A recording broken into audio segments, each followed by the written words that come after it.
Hello student, this is Prachi. Welcome to our channel. आज हम करने वाले हैं चैप्टर 9 का नेक्स्ट पार्ट। अब लास्ट वीडियो में हमने पढ़ा था about force, about types of force and motion. इस वीडियो में हम पढ़ेंगे Newton's first law of motion. तो स्टार्ट करते हैं। तो फर्स्ट लॉ क्या कह रहा है? Newton's first law of motion states that an object maintains its state of rest or of uniform motion unless an external unbalanced force act upon it. क्या मतलब है इसका? इसका मतलब ये है कि अगर एक ऑब्जेक्ट आपका रेस्ट पे है तो वो रेस्ट पर ही रहेगा जब तक उसके ऊपर कोई एक अनबैलेंस्ड फोर्स एक्ट नहीं करता। कोई भी अनबैलेंस्ड फोर्स का मतलब क्या है कि वो फोर्स उस ऑब्जेक्ट को अपनी रेस्ट पोजीशन से हटाकर किस में ले आएगी? मोशन में ले आएगी। तो ये कहता है फर्स्ट लॉ।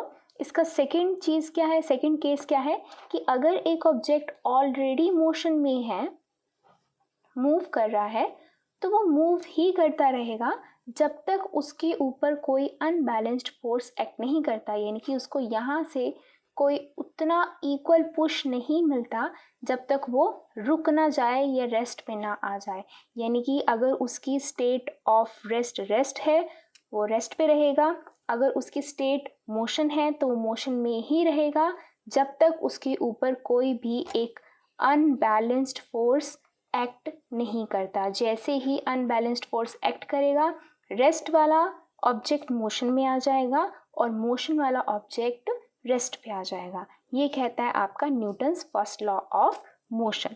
अब Newton first law of motion को हम लॉ ऑफ इनर्शिया भी कहते हैं।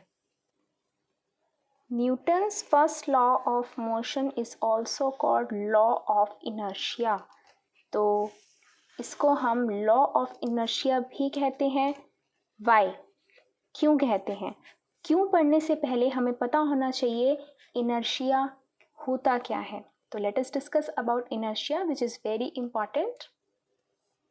तो इनर्शिया की डेफिनेशन क्या है? Each and every object tends to resist its state of rest और of motion and this property of object is called inertia.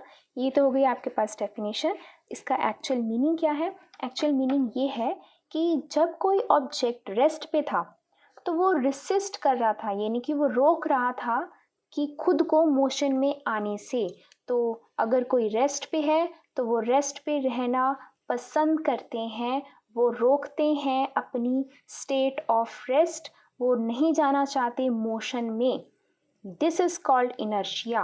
तो वो जो प्रॉपर्टी होती है ऑब्जेक्ट की, उसे हम बोलते हैं इनर्शिया। सिमिलरली ये आपका मोशन में भी अप्लाई होता है कि अगर कोई ऑब्जेक्ट मोशन में है तो वो मोशन में ही रहना पसंद करते हैं, वो रेसिस्ट करते हैं कि मैं मोशन में ही रहूं, वो कहाँ ना जाएं, वो रेस्ट पे ना जाएं। तो ये जो प्रॉपर्टी होती है ऑब्जेक्ट की, उसे हम बोलते हैं इनर्शिया। और अगर सिंपल लैंग्वेज में और अगर हम बात करें, और अगर हम बात कर सकते हैं, तो जैसे मान लो ये एक टेबल है, इस टेबल को मैं यहाँ से पुश कर रही हूँ। अगर एक छोटी गर्ल इसको पुश कर रही है, क्या वो इसको अपनी जगह से डिस्प्लेस कर सकती है? अगर ये टेबल बहुत बड़ा है तो क्या छोटी गर्ल इस टेबल को अपनी जगह से डिस्प्लेस कर सकती है? नहीं कर सकती। क्यों? क्योंकि ये बहुत हैवी है। इसका मतलब क्या हुआ कि इसका जो इनर्शिया है वो ज़्यादा है। दैट मीन्स, यानी कि वो क्या कर रहा है? रेस्ट पोजीशन पे ही रहने की कोशिश कर रहा है, वो रेसिस्ट कर रहा है मोशन में आने से। तो इसी को ही हम क्या बोल रहे हैं? इसका inertia. On the other hand, इस टेबल की बजाय अगर यहाँ पे कोई एक चेयर पड़ी हुई है और वो गर्ल उसको पुश कर रही है, तो चेयर तो वो इजिली मूव कर लेगी। इसका मतलब क्या हुआ कि इसका जो इनर्शिया है वो क्या हुआ? कम हुआ। इसका इनर्शिया ज़्यादा हुआ। जो मूव हो गई दैट मीन्स उसका इनर्शिया कम, जो मूव नहीं हुई उसका इनर्शिया ज़्यादा। अब आपको कैसे पता चल रहा है कि किसका कम और किसका ज़्यादा है? अब आप यहाँ पर देख सकते होगे कि जो चेयर है उसका जो मास है वो कम है, यानी कि उसका वेट कम है, जबकि टेबल जो है उसका मास ज़्यादा है, यानी कि उसका इनर्शिया भी क्या हुआ? ज़्यादा। तो यहाँ से एक नया कॉन्सेप्ट आ रहा है, relation between inertia and mass. तो एक रिलेशन आता है इनर्शिया और मास के बीच में। ये बहुत कॉमन रिलेशन है। ये रिलेशन आप लोगों ने एनसीईआरटी में बहुत बार ये लाइन रीड की होगी कि inertia of an object is a measure of its mass. इसका क्या मतलब है? इसका मतलब ये है कि जिस ऑब्जेक्ट का मास ज़्यादा होगा उसका इनर्शिया ज़्यादा, जिसका मास कम उसका इनर्शिया कम। अभी हमने चेयर और टेबल की बात करी थी। सिमिलरली अगर मैं कोई और ऑब्जेक्ट ले लेती हूँ, अगर मैं बात करती हूँ एक बॉल की और बेड की, तो बॉल है छोटी है उसका मास कम है, बेड बहुत बड़ा है उसका मास ज़्यादा है। तो बॉल को मूव करने के लिए मुझे कम पुश करना पड़ेगा, कम फोर्स लगेगा, दैट मीन्स उसका इनर्शिया कम हुआ। जबकि बेड को मूव करने के लिए मुझे ज़्यादा फोर्स लगाना पड़ेगा, दैट मीन्स उसका इनर्शिया ज़्यादा हुआ। अब और इन अदर हैंड अगर बॉल और बेड मोशन में हो तो रोकने के लिए मुझे फोर्स बेड पर ज़्यादा लगाना होगा। इट मीन्स वो मोशन में रहना चाहता है, तो इसकी स्टेट को चेंज करने के लिए मुझे ज़्यादा फोर्स लगानी पड़ेगी, तो अगेन उसका इनर्शिया ज़्यादा। तो इन शॉर्ट जिस ऑब्जेक्ट की स्टेट चेंज करने में मुझे फोर्स ज़्यादा लगाना पड़ेगा उसका इनर्शिया ज़्यादा होगा। तो ऐसे ही कुछ एक्सपेरिमेंट्स हैं जो आप लोगों की एनसीईआरटी में मेंशन है, वो हम एक बार डिस्कस कर लेते हैं।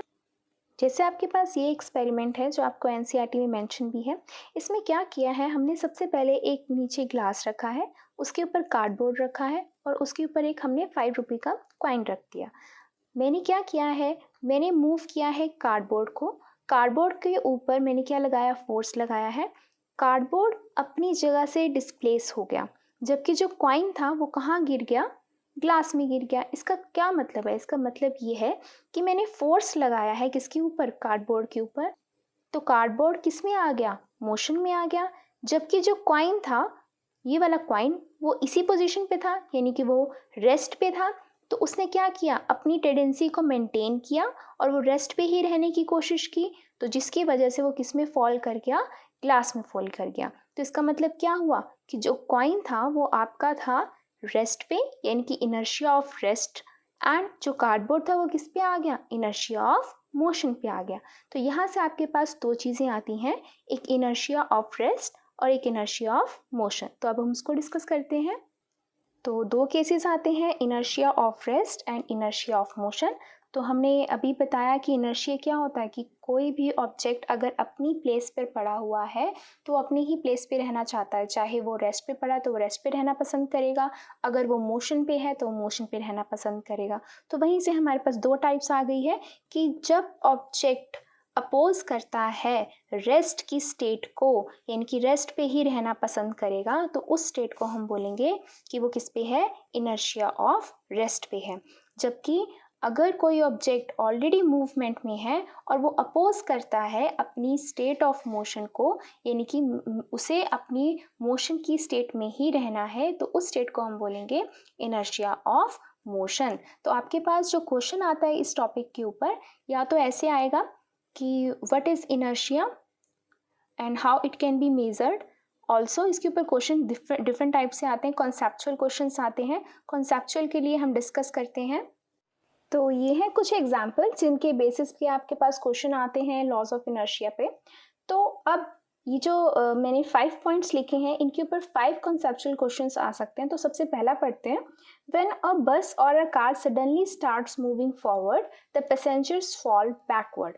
तो जैसे ही बस या कार स्टार्ट होती है आगे मूव करना, वैसे जो पैसेंजर होते हैं वो पीछे की तरफ गिरते हैं। अब इसका मतलब क्या है? तो अब अगर इसका मतलब समझें तो देखो, अगर ये पैसेंजर बस में बैठा है, यानी कि कोई भी एक मैन या हम लोग अगर बस में बैठे हुए हैं, तो जैसे ही बस आती है इन मोशन, दैट मीन्स जो लोअर पार्ट है, ये पोर्शन जो है वो किस में आ जाएगा, मोशन में आ जाएगा। बट जो अपर पार्ट बॉडी का है वो अभी भी किस में है, रेस्ट पे है। दैट मीन्स जैसे ही मोशन में आया ये तो यहीं पर रहेगा, ये चीज़ आगे फॉरवर्ड मूव करने की कोशिश करेगी, तो दैट मीन्स ये पोर्शन कहाँ जाएगा, बैकवर्ड की तरफ। तो इसीलिए जैसे ही कार या बस मूव फॉरवर्ड करती है तो जो पैसेंजर होता है, यानी कि जो हम लोग होते हैं, वो हमें ऐसा लगता है कि हम बैकवर्ड फॉल हुए हैं।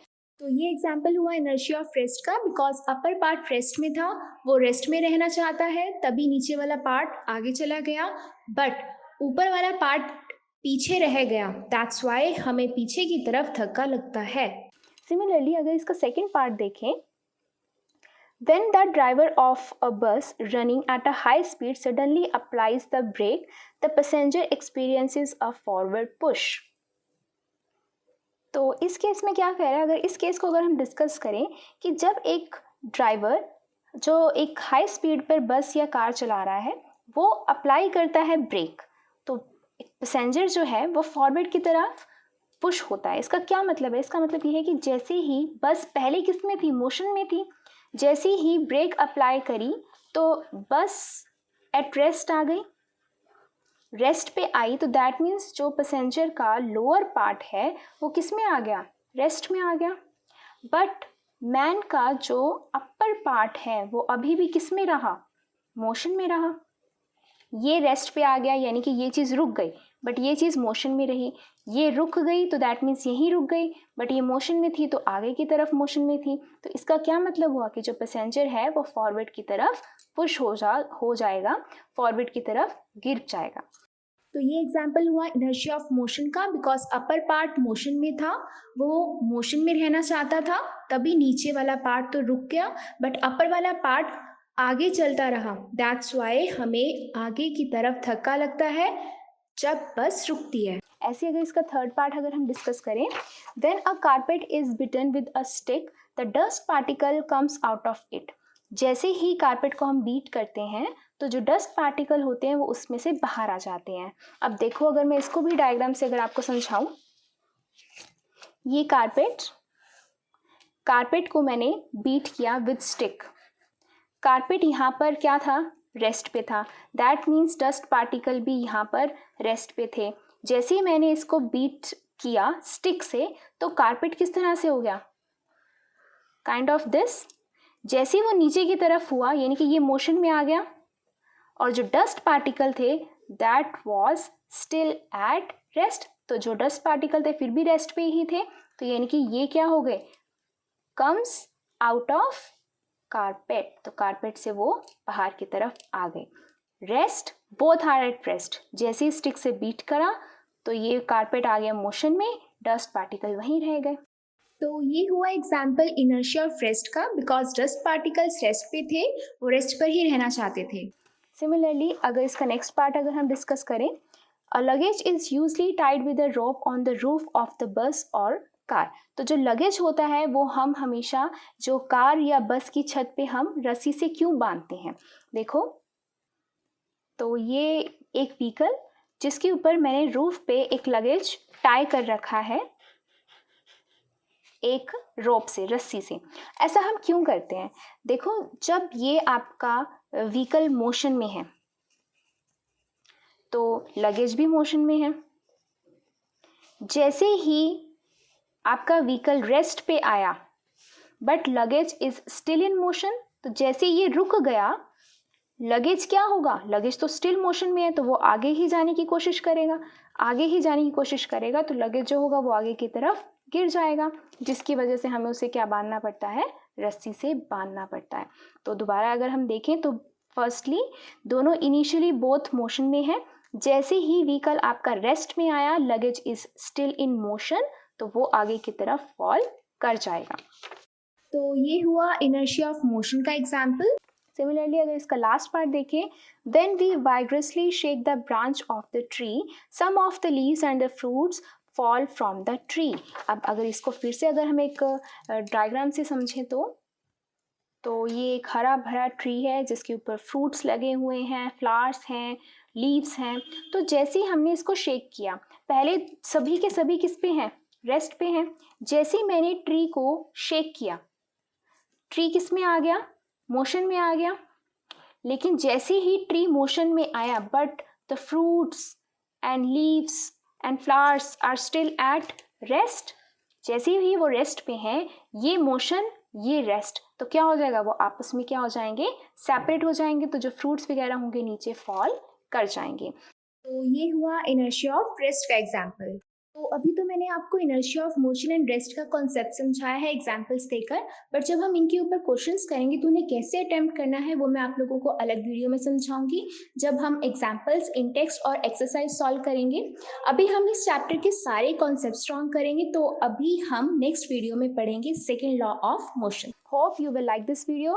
So that's all for this video, and in coming days I will complete all the chapters of class 9th with derivation. Thank you.